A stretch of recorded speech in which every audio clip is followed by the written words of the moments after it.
এই যে এতগুলি কাঁচা কাঁচা আম, এই আমগুলি দিয়ে কি করা যায়? আমসত্ত্ব এর আগের বারও বানিয়েছিলাম, তো ভাবলাম যে এইবারও কিন্তু এই আমগুলি দিয়ে আমসত্ত্ব বানানো যায়। তাই আমগুলি ভালো করে কেটে নিলাম। অনেক কষ ছিল আর অনেকগুলি আম ছিল, ভালো করে ছুলে কেটে নিয়ে এখন সিদ্ধ করতে দেওয়া হবে। অনেকগুলো আমসত্ত্ব বানাবো, অনেক আম একসাথে।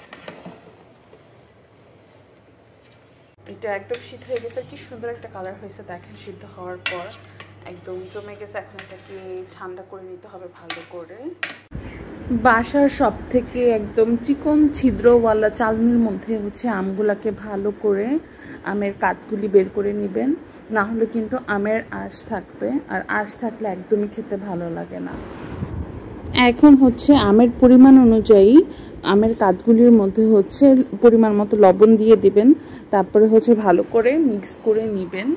আর আপনারা চাইলে হলে আগেই হচ্ছে চিনি লবণ সব কিছু মিক্স করে তারপরে জাল দেওয়া শুরু করতে পারেন।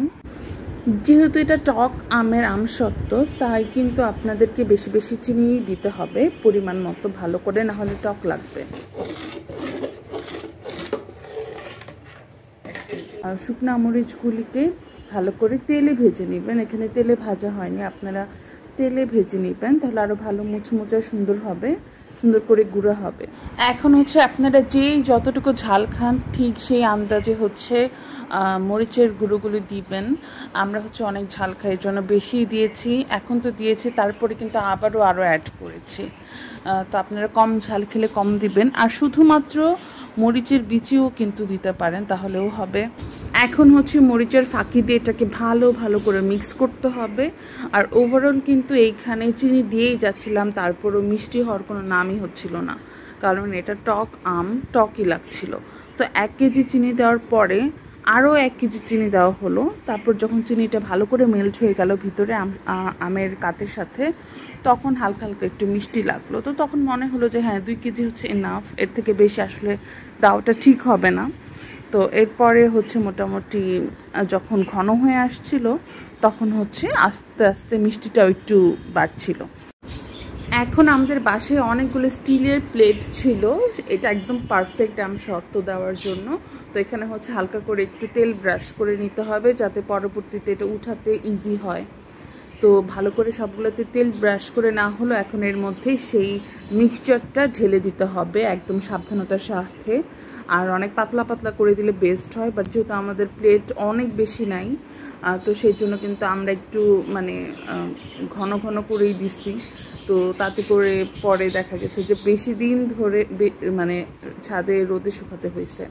কিন্তু যেহেতু অনেক বেশি প্লেট আমাদের কাছে নাই, তাই একটু মোটা করে দিতে হবে, কারণ অনেক বেশি মিক্সচারটা হয়ে গেছে, এখন এগুলো তো আর ফেলে দেওয়া যাবে না। তাই আমরা একটু ঘন ঘন করেই দিচ্ছি, আর একটু মোটা করেই দিচ্ছি। এখন পরে যেটা হবে, যখন এটা বেশি দিন ধরে হচ্ছে রোদে শুকাতে হবে, না হলে তো হবে না। আর এই কয়েকদিন বৃষ্টি হচ্ছিল, তাই তারপরও ভয়ে ভয়ে হচ্ছে একটু মোটা করেই দেওয়া হয়েছে, পরে দেখা যাক কি হয়।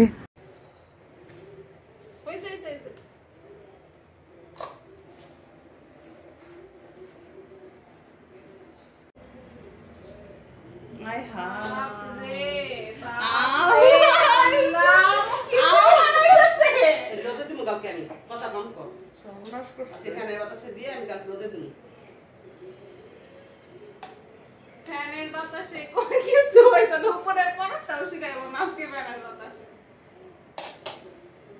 আর প্লেট নেই ওনাদের, তুমি ওগুলো করলা না কেন? আরো তো প্লেট আছে, ওইগুলো করো, ওই বাকিগুলো ঢালতে তো।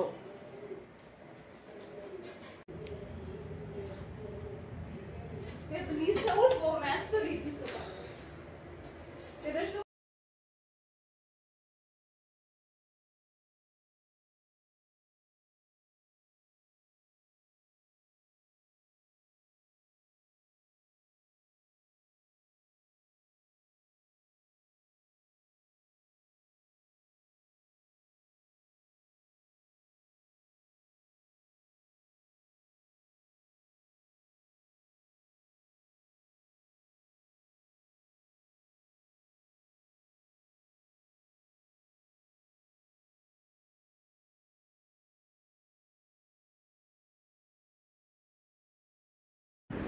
তো দেখতেই পাচ্ছেন একটা বড় ট্রে আর সাথে হচ্ছে 11টার মতো প্লেট আছে।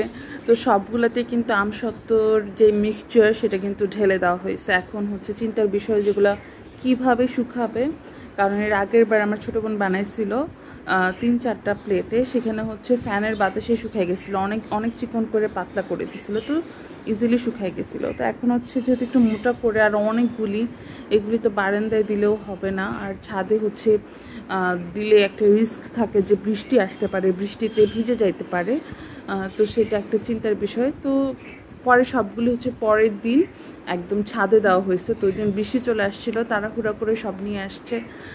তারপরে হচ্ছে পরের দিন অনেক রোদ ছিল, তো সেদিন হচ্ছে ছাদে সবগুলি দেওয়া হয়েছে। তো ছাদে দিলে হয় কি, পাখি খেয়ে ফেলে, পিঁপড়া এসে খায়, তো দেখা যায় যে একটু আনহাইজেনিক হয়ে যায় ব্যাপারটা।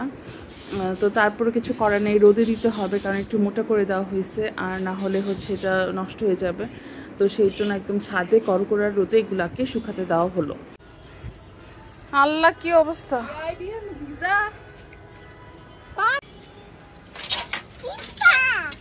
এমন কেন?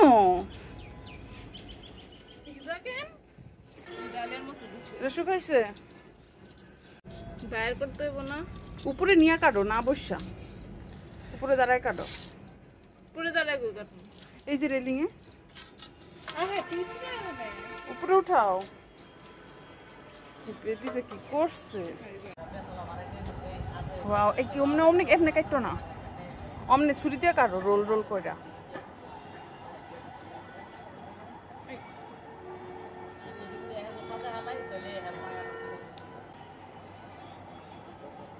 দেখি এমনি ধরো তো, একটা ছবি তুলি।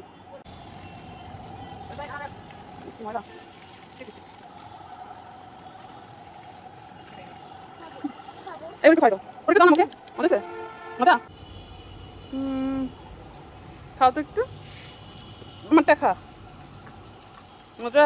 তো ফাইনালি রেডি হয়ে গেল আমসত্ত্ব, আর এটা খেতে অনেক মজা। একটু বেশি ঝাল হয়ে গেছে, কারণ আমরা মরিচ বেশি দিচ্ছি, আপনারা একটু মরিচ কম দিবেন, আর যারা মিষ্টি পছন্দ করেন তারা একটু বেশি চিনি দিবেন।